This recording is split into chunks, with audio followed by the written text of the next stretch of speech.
So, hello guys. So, ngayon, kailangan natin i-transfer. Like, itong file, kailangan natin i-transfer sa controller.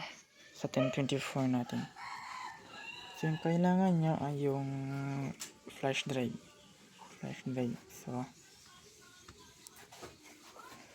i-transfer lang natin yung file sa flash drive. Oops. Copy. Yan. So, nasa flash drive na natin yung file, yung personality.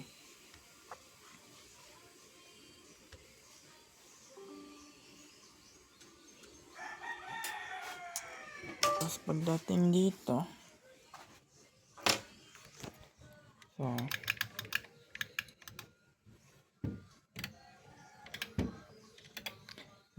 wait pala.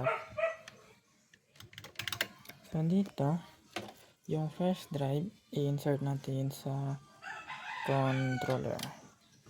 Yan. Tapos, pumunta tayo sa setup. Sa setup, tas UDIS and mag-read para mag-read siya.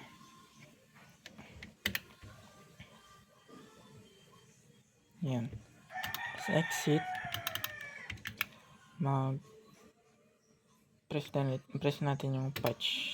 Tas, eto, patch fixture na sa B. Eto.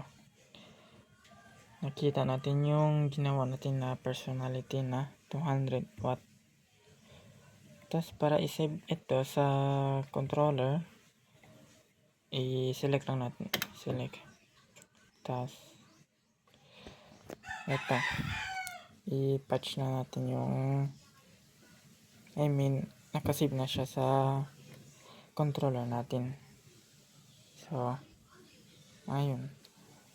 Ganun lang ang pag-transfer ng personality from laptop to controller sa 1024 natin. So, ayun lang.